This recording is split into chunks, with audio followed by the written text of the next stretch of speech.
is denial. So this can be during the recovery phase,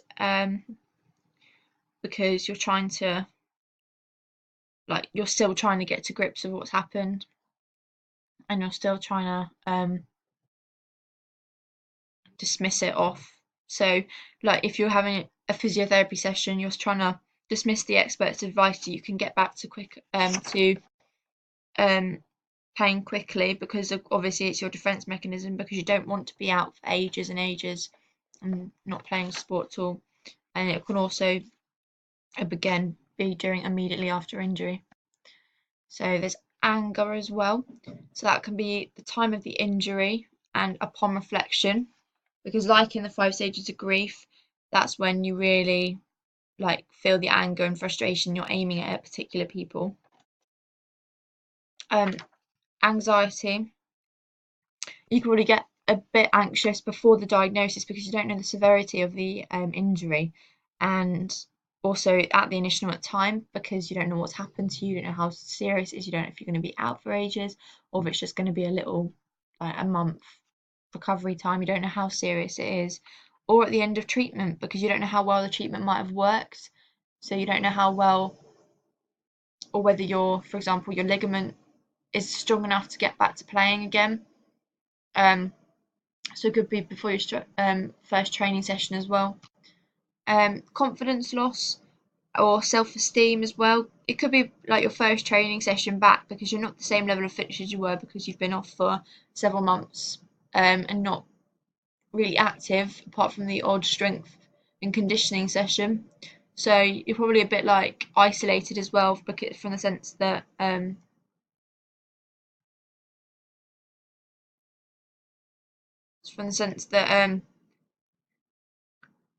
a lot of people will be at that high level because they've been continuing with their training, whether you haven't, you've stopped, so obviously you got less fitter. Fear could be during the game again, right before you're about to get injured, because some people do sense that they're going to get injured, or that something bad is going to happen before you go in for a tackle. You're like, oh, I don't know. And also the moment of the diagnosis, because anxiety, you're a bit stressed and you're a bit scared and you're a bit worried about the severity of the injury. And depression is the last one. Probably most likely during the treatment phase, because you're immobile, you're not doing anything, you've got no stability, but you're building that up. But yeah, you're a bit isolated. You've got 4 stages, that are 4 responses to treatment. So the first one is goal setting. So it can help because it can be baby steps. So you make SMART targets, so you make small, medium, long targets, and these will just help to get you back on track and probably feel more motivated. If you're setting goals, then you'll probably feel like you need to achieve them, and then obviously before you know it, you'll be achieving them and you'll be getting back to playing as you normally were. And you can also understand the injury better from it. So if it occurs again, you can know what to do, how to deal with it, what pain feels like, and etc. And a bad thing would be if you set unachievable goals, it could hinder you, because if you don't achieve them because they're too hard to achieve and you put stress on yourself, it could reverse and have the opposite effect. So you could just get back to being more depressed and less motivated, and you also could put yourself down for too many and then put on that extra pressure. Anxiety and stress can help you fuel your ambition because it makes you more motivated again. So you have that kind of desperation for help. So you have that desperation for a therapist or a coach to help you and achieve your goals. And also it gives you extra knowledge for the future. So you know how to deal with your anxiety, so you don't want panic attacks once you go back to the actual playing of the sport. You know how to deal with it. Hinder, you could lose sleep over it, and then that won't give you so much concentration and focus in your rehabilitation, so you won't concentrate on much getting better. You'll be a bit less motivated, and the injury could be, the anxiety could be too overwhelming, so it could just have the opposite effect. Motivation can help you, obviously, because you're excited to get back on track. It speeds up your recovery along with goal setting, because you're setting little goals, you're feeling more motivated, you want to get back to that stage. You'll stick to your program, so if you have a schedule or a regime, you feel more motivated because you know you've got to stick to it, so you feel guilty when you go off it. And you'll be following advice, and you can see the bigger picture, you can see the end of the tunnel, that you will get better. But you could be too over motivated and then rush recovery, and then have the opposite effect, because you could re-injure yourself and you can push yourself too hard, so you can re-injure yourself, and this obviously be back to square one, and then you'll be feeling low. And then the fourth and final one is frustration, because that, in a way, frustration can help you understand the severity of the injury. It can help you show your commitment to your sport, and you can also see alternative therapies and be eager to get back to it as well. Whereas if it hinders it, you can lose motivation. You can give up on the sport altogether because you don't really see the point. You feel low. It leads to isolation and anger, and that will spark into depression, which will make you even lower at a low point, and you just won't bother with going back to your treatment or going back to the sport at all. Strategies for improvement.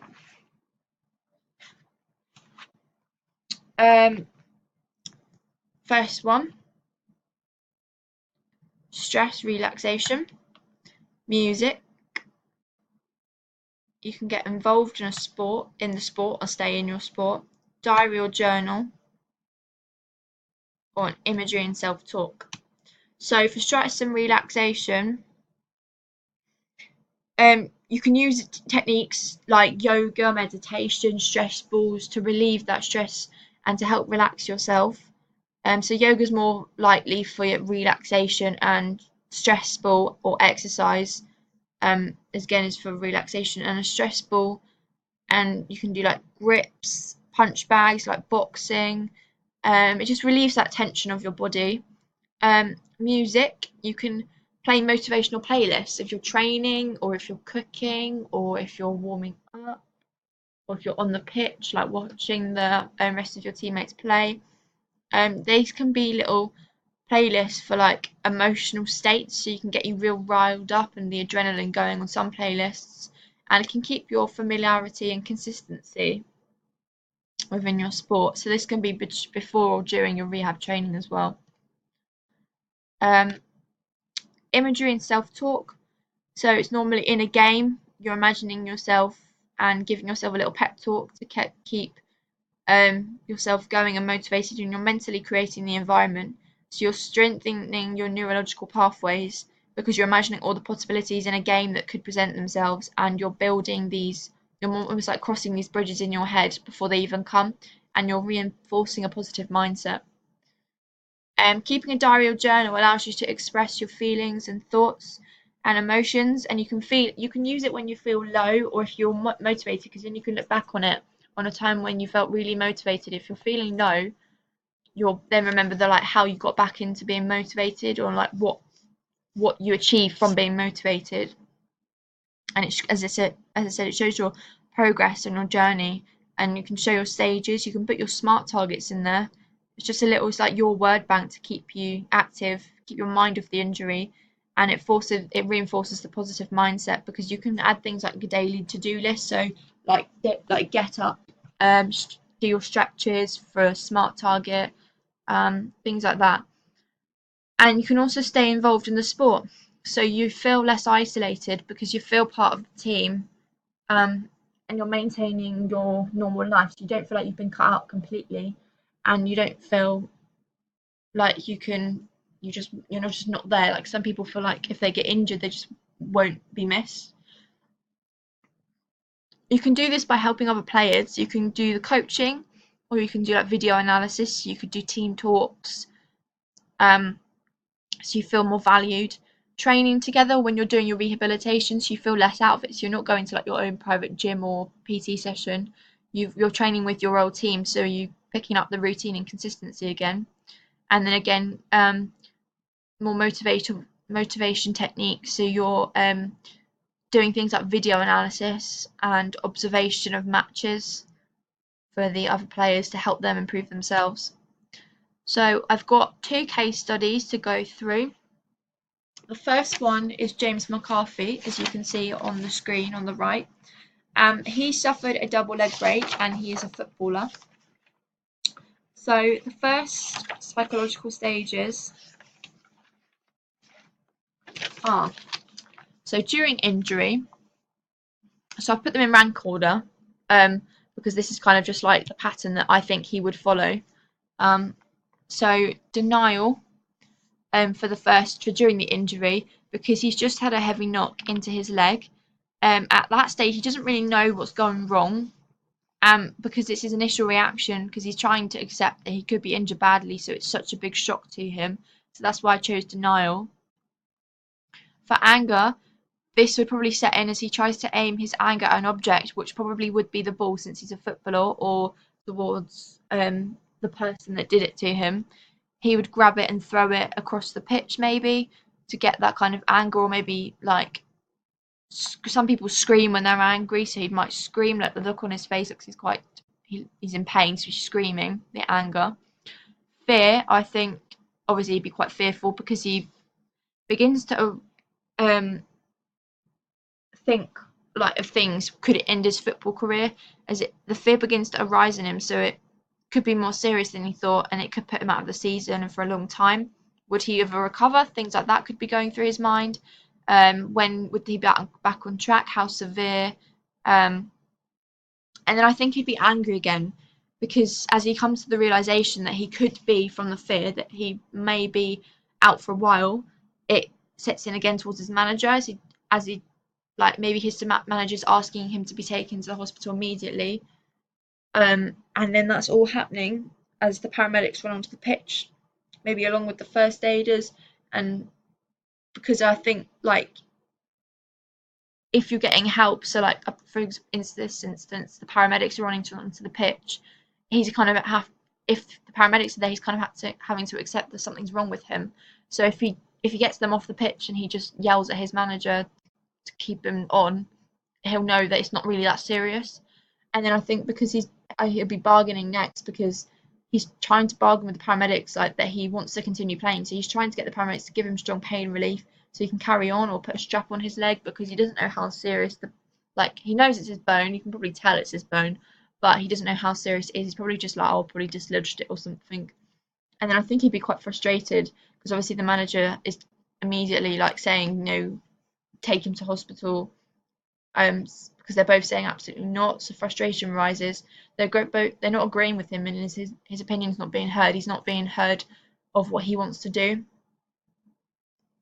And then after the injury, I think he'd be depressed. I think kind of a couple of days after, he'd got a sudden realization that he knows that he's injured himself, so he's a bit like fed up already, probably a couple of days after, as he thinks to himself that he'll be out for months.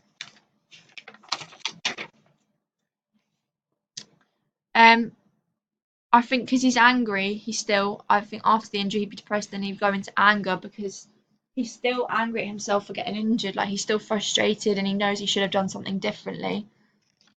And then obviously the loss of confidence with the depression, because he knows it will take a while for him to get back to his fitness, because he's in a high level football player, and he knows he's probably worked hard for that, and he knows that it will take a while after this injury, and whether it will ever be like he'll ever play the same again.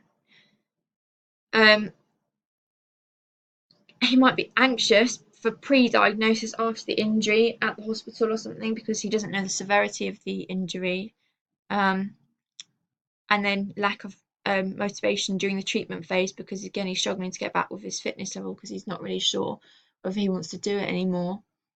And then finally he probably would eventually accept the injury, because he knows he has to put it in the hard work to get back where he was before, and he knows if he doesn't, he'll be just stuck on the sofa, just by himself. Like, he won't have anything to go on for, and that would make him more depressed and low.